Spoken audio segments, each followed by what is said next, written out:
Some champions dominate with noise. They roar. They celebrate. They fight visibly against pressure. And then there are the others, the players who don't raise their voice and somehow make the match disappear. Tennis history remembers emotion. The fist pumps, the screams, the visible struggle that makes victory feel heroic. But hidden beneath decades of competition is another kind of champion. Players who don't battle chaos. They remove it. And when they arrive, they quietly change how pressure works, not just for themselves, but for everyone who plays against them. Because the most dangerous player on a tennis court isn't always the loudest. It's the one who makes pressure irrelevant. Today, that player might be Elena Rybakina, but her story didn't begin with her. Across generations, tennis has produced a rare lineage. Champions who mastered control so completely that matches stopped feeling emotional and started feeling like fate. Understanding that lineage reveals something bigger. Why Rybakina's rise doesn't feel surprising, it feels familiar. Melbourne, Rod Laver Arena, 2026 Australian Open Final. Aryna Sabalenka leads 3-love in the deciding set. The crowd senses momentum, energy rising, pressure building. Rybakina shows nothing. No urgency, no visible frustration, just adjustment. Serve placement widens slightly. Return position inches forward. Rally length shortens. Surging from love 3 down to championship point, it's over. An ace out wide to Sabalenka's backhand, 6-4, 4-6, 6-4. No scream, just a smile towards her player's box and a celebratory fist pump. And confirmation. And in that moment, something becomes clear. Elena Rybakina isn't just winning, she's part of a pattern tennis has seen before. Steffi Graf, the foundational model. Before emotional intensity defined eras, there was Steffi Graf. Graf didn't dominate through visible fire or theatrical presence. She dominated through certainty. Footwork so precise it erased hesitation. A forehand that didn't feel aggressive, it felt assured. Minimal emotional leakage, even at the highest stakes. Where others reacted to pressure, Graf reduced it. The 1988 French Open final remains one of the clearest expressions of this philosophy. As the defending champion, already carrying the weight of an Australian Open title that season, Graf stepped onto court Philippe Chatrier with expectation pressing from every direction. Grand Slam finals usually magnify emotion. Crowds grow louder, momentum swings feel heavier. Graf did the opposite. She simplified. Movement, timing, execution. 32 minutes later, it was over. 6-love, 6-love. No theatrics, no dramatic celebration. Just clarity so overwhelming that uncertainty disappeared entirely. It was the first time in the Open era that a Grand Slam singles final ended without the losing player winning a game. And it wasn't isolated. That same year, Graf completed the Golden Slam. All 4 majors and Olympic gold in Seoul. 5 defining stages. Same composure, same certainty. Graf proves something radical. When emotion leaves the equation, pressure loses power. Martina Hingis, strategic calm. If Graf represented physical assurance, Martina Hingis represented intellectual control. She didn't overpower opponents, she disarmed them. Arriving as tennis shifted toward power, Hingis dominated without matching that physical escalation. Her weapon wasn't force, it was clarity.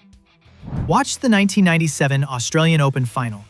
16 years old, Rod Laver Arena, facing Mary Pierce.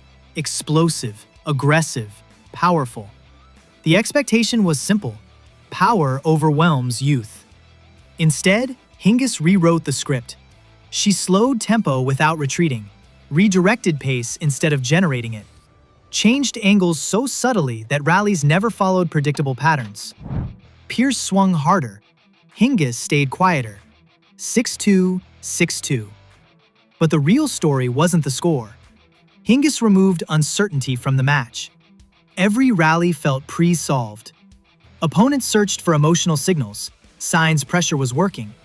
Hingis gave none. Strategic calm isn't passive, it's disorienting. And it proved that dominance doesn't always require overwhelming force. Sometimes it requires making the game feel certain. Lindsay Davenport, the historical parallel. Long before Rybakina's flat, efficient power became a modern weapon, Lindsay Davenport embodied the same philosophy: minimal movement, early contact, short rallies. Her game didn't feel dramatic. It felt predestined. Watch Wimbledon 1999.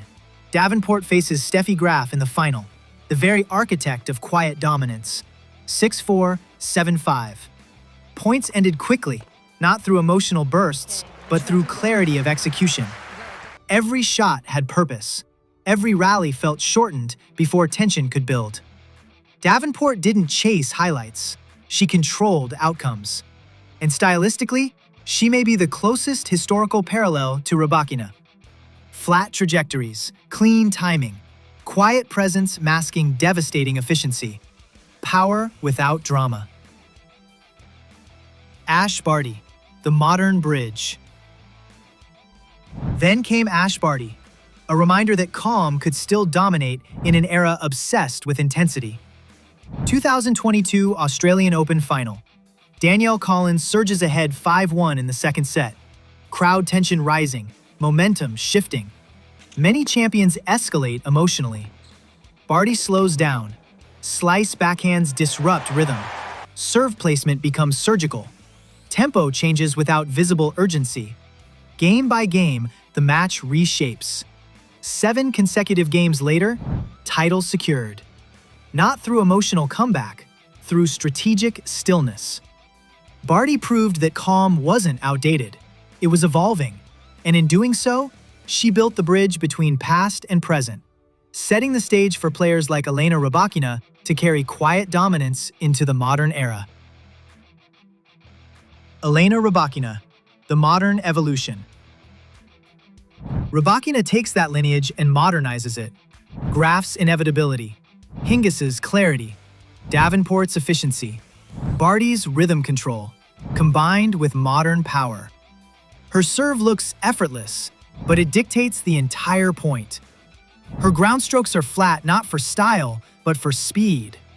Her demeanor remains unchanged because emotional neutrality removes signals opponents rely on. Wimbledon 2022. Ons Jabeur takes the first set 6-3. Momentum swings. Rybakina adjusts without visible reaction. Second and third sets 6-2, 6-2. Champion. Australian Open 2023. Sabalenka wins decisively. Rybakina learns. Australian Open 2026. She returns with refinement. Not louder, sharper. And suddenly, the lineage becomes visible. Tennis isn't divided by personality. It's divided by philosophy. Some champions expand pressure. They feed off emotion.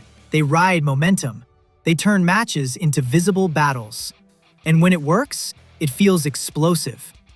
But quiet champions do something far more unsettling. They reduce pressure. They shrink the emotional landscape until nothing unpredictable remains. Steffi Graf simplified patterns.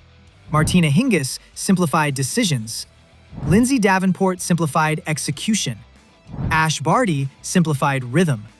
And Elena Rybakina simplifies modern tennis itself. Because modern tennis moves faster, points are shorter, margins are thinner, emotional swings are amplified by expectation. Rybakina doesn't fight that chaos. She removes variables from it. Serve placement over spectacle. First strike clarity over extended rallies. Emotional neutrality over reaction. And when emotion disappears, opponents are left alone with execution. No noise to react to, no momentum to lean on. Just the scoreboard and their own decisions. That's why quiet champions feel inevitable. They don't overwhelm you. They narrow your options until defeat feels logical. And that's the hidden lineage running through tennis history. Not loud dominance, controlled destiny. If you want more cinematic stories about the players who redefine the sport, click the next documentary on your screen. And tell me, is Elena Rybakina the next quiet legend? or the beginning of a new era?